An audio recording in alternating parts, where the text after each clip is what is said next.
नमस्कार बच्चों, पिछली कक्षा में आपने सूचना लेखन की परिभाषा और विभिन्न सूचनाओं में किन किन चीजों का प्रयोग किया जाता है ये देखा। उसके बाद आपने जो है वो ये देखा कि सूचना लेखन में किन किन चीजों का ध्यान रखा जाना चाहिए। तो बच्चों, आज हम आपके लिए लेके आए हैं दो सूचनाएं। एक तो मीटिंग से रिलेटेड यानी कि किसी भी बैठक से संबंधित सूचना कि उनमें किन चीजों को लिखा जाता है, और दूसरी तरफ हम लाएंगे पिकनिक की सूचना जो स्कूल द्वारा बच्चों को भेजी जाती है।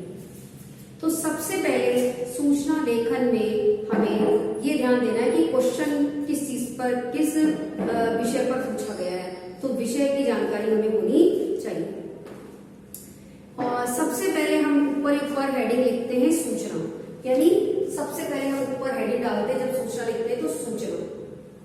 उसके बाद हम डालते हैं किसी भी संस्था या स्कूल या किसी ब्रांच या किसी कार्यालय का नाम, और यदि स्कूल का नाम के साथ ही अगर उसका विषय भी लिख दिया जाए तो भी बेस्ट होता है। तो यहाँ पर सबसे पहले हमने लिखा है सूचना, उसके बाद संस्था का नाम, और फिर हम यहाँ पर लिखते हैं विषय। अगर विषय समझ में नहीं आ रहा हो तो उसका उल्लेख हम आगे इसमें कर सकते हैं। जैसे कि यहाँ पर विषय है छात्र परिषद की बैठक के लिए, यानी प्रधानाचार्य ने छात्र परिषद यानी कि जो अध्यक्ष उपाध्यक्ष बना रखे हाउस के इंचार्जेस, उनकी एक मीटिंग बुलाई है ताकि विद्यालय में अनुशासन और सफाई रखी जा सके। तो बच्चों, आप इसमें ये कर सकते हैं, सूचना लिख सकते हैं, संस्था का नाम लिख सकते हैं यानी जिस स्कूल के द्वारा ये बैठक बुलाई जा रही है या जिस संस्था द्वारा ये सूचना जारी की जा रही है, और उसके अलावा यहाँ तीसरी लाइन में आप विषय भी लिख सकते हैं, अनुशासन बनाए रखने के लिए या आकस्मिक बैठक। इस तरह से आप विषय डाल सकते हैं। ये जरूरी नहीं है कि आप यहाँ पर ये डालें, इसको आप यहाँ भी लिख सकते हैं। और फिर यहाँ पर आप डाल सकते हैं छात्र परिषद की बैठक। तो ये आपका विषय हो गया। लेकिन हमें ये ध्यान देना है कि जिस तरह से पत्र में हम पर्टिकुलर विषय लिखकर उसके आगे विषय लिखते हैं, सूचना में ऐसा नहीं करना है। सूचना में हमें डायरेक्ट ही विषय लिखना है। जैसे हमने यहाँ पर लिखा है पिकनिक, या यहाँ पर हमने लिखा है छात्र परिषद की बैठक। हमने लिखा है छात्र परिषद की बैठक। ऐसे हमें डायरेक्ट विषय लिखना है, वहां पर विषय हेडिंग डालकर नहीं करना है। फिर आगे हमें लेफ्ट हैंड साइड या राइट हैंड साइड, दोनों में से किसी एक साइड पर, और ज्यादातर हम यहाँ राइट हैंड साइड पर ही लिखते हैं। ये दिनांक वो दिनांक है जिस दिन सूचना लिखी जा रही है, ना कि उस कार्यक्रम की डेट है जिस दिन वो कार्यक्रम हो रहा है। ये डेट, हमें वो डेट लिखनी है जिस दिन हमारी सूचना हम लिख रहे हैं। तो जैसे आज की हमने डेट डाली 31/8/2020। अब यहाँ पर हमने लिखा है छात्र परिषद के समस्त सदस्यों को सूचित किया जाता है कि विद्यालय में अनुशासन एवं सफाई की समस्याओं पर ध्यान दिलाने हेतु एक बैठक का आयोजन किया जा रहा है। और इसमें किन लोगों को बुलाया गया है, मैंने आपको बताया था मीटिंग में किन लोगों को बुलाया जाता है, इसका भी उल्लेख होता है। बैठक किसकी तरफ से कहाँ होगी? बैठक प्रधानाचार्य के कक्ष में होगी। और किन किन को लोगों को आना है? छात्र परिषद के सभी सदस्यों की उपस्थिति अनिवार्य है। यानी आपको इसकी जो भाषा है, लैंग्वेज, जो औपचारिक भाषा आपको इसमें रखनी होगी। तो इसमें लिखा है इन्होंने छात्र परिषद के सभी सदस्यों की उपस्थिति अनिवार्य है। अब इसमें ये होता है कि सूचना किसके द्वारा लिखी गई है? किसी अथॉरिटी पर्सन या किसी जिम्मेदार व्यक्ति द्वारा, स्कूल हो, कार्यालय हो तो उनके निदेशक महोदय द्वारा, या स्कूल है तो प्रधानाचार्य द्वारा ही सूचना जारी की जाती है। या फिर अगर ये विषयों पर डिपेंड करता है तो यहाँ पर जो ये सूचना है वो प्रधानाचार्य की तरफ से आई है, तो इसमें हम बाईं साइड लिख देंगे आज्ञा से, यानी किसकी आज्ञा से? आज्ञा से प्रधानाचार्य। और यहाँ पर उनके साइन होंगे और स्कूल की सील होगी। जब तक हम किसी सूचना में साइन और सील नहीं देख लेते तब तक हम उस सूचना को सही और ऑथेंटिक नहीं मानेंगे। वो कोई गलत सूचना लिखकर बोर्ड पर चिपका सकता है, किंतु यदि उस सूचना पर प्रधानाचार्य के साइन होंगे और स्कूल की सील होगी तो ही हम उसको सही मानेंगे। तो इस तरह से हमने ये लिखा छात्र परिषद की बैठक। सबसे पहले सूचना, संस्था का नाम, विषय, लेफ्ट हैंड साइड में ऊपर की तरफ दिनांक और उसके बाद हमारा मैटर। छात्र परिषद के समस्त सदस्यों को सूचित किया जाता है कि विद्यालय में अनुशासन एवं सफाई की समस्याओं पर ध्यान दिलाने हेतु एक बैठक का आयोजन किया जा रहा है। तो ये तो मेन विषय पर हमारी बात होगी, मेन उद्देश्य हमारा था, उस पर हमने बात कर ली। बैठक कहाँ होगी? प्रधानाचार्य के कक्ष में होगी। और किन किन लोगों को आना है? तो छात्र परिषद के सभी सदस्यों को आना है। तो इस तरह से हमने, और किसकी तरफ से है सूचना? प्रधानाचार्य की तरफ से।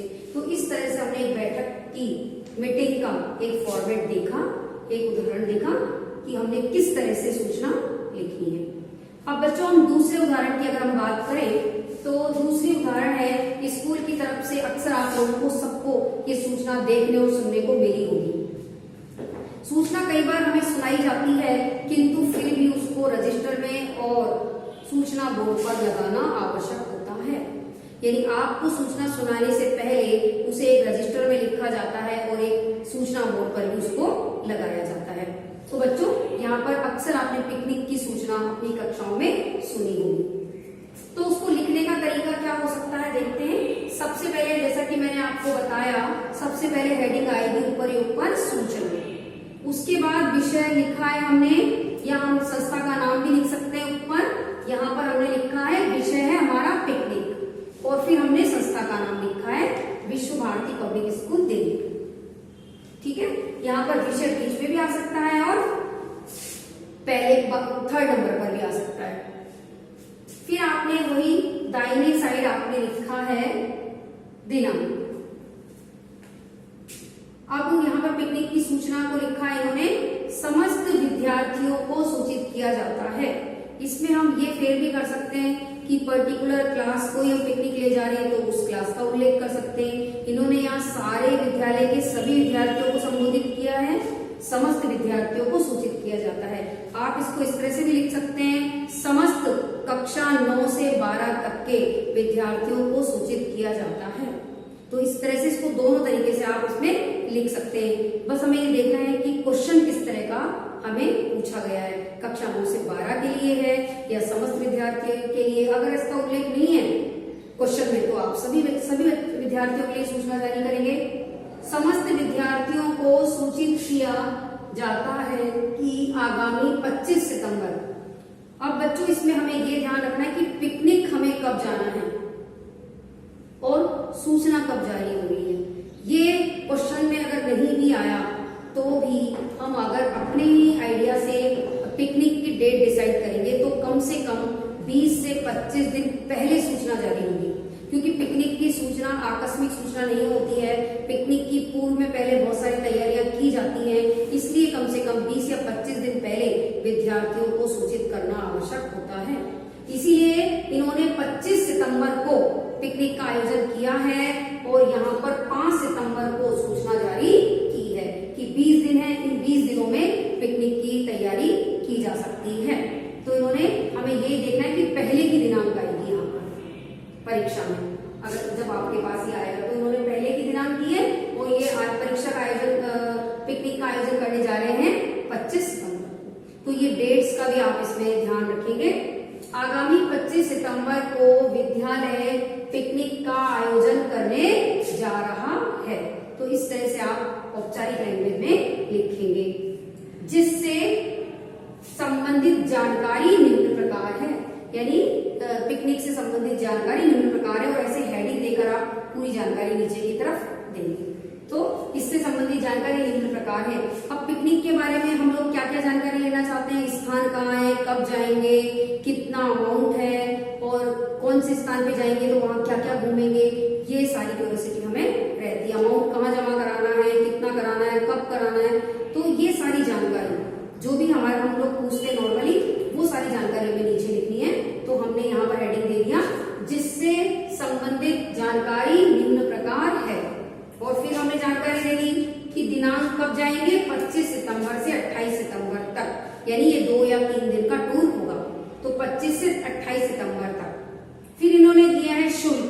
मूल्य, तो शुल्क हमारा है 5,000 रुपए प्रति विद्यार्थी।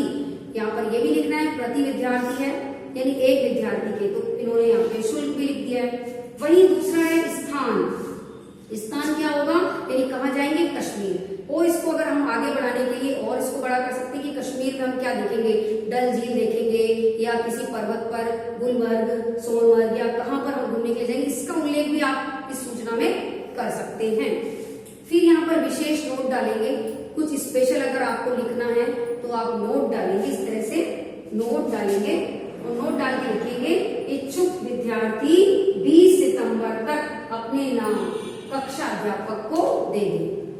यानी जो बच्चे जाना चाहते हैं, ये विशेष नोट डाल के आप लिखेंगे कि जो बच्चे पिकनिक जाना चाहते हैं, इच्छुक हैं, वो 20 सितंबर तक अपने नाम कक्षा अध्यापक को देंगे। तो इस तरह से आपने इसको कंप्लीट किया, सारी जानकारी इसमें आ गई, स्थान, समय, दिनांक, शुल्क और सारी जानकारी इसके अंदर आ गई। और लास्ट में वही कि किसकी आज्ञा से ये प्रेषित हो रहा है, किसकी आज्ञा से सूचना जारी हो रही है, आज्ञा से प्रधानाचार्य, स्कूल के प्रधानाचार्य की ओर से ये सूचना जारी हो रही है। हाँ, इसमें आप ये भी कर सकते हैं कि आप अगर आप प्रधाना के पिकनिक से संबंधित कोई और सहयोग करता है, जैसे कि पिकनिक प्रभारी हमारे ज्यादातर स्कूलों में बनाया जाता है, जो पिकनिक का सारा काम देखते हैं, तो आप यहाँ पर आपने अगर बाईं साइड प्रधानाचार्य लिखा है आज्ञा से और लिखना इसी साइड है बाईं साइड, तो आप दाहिनी साइड लिख सकते हैं पिकनिक प्रभारी और उनका नाम। तो इस तरह से, और इतना करने के बाद आपको इसे एक बॉक्स में बंद करना है, जिसे मैंने कहा था कि एक चौकोर के अंदर आपको इसको बंद करना है।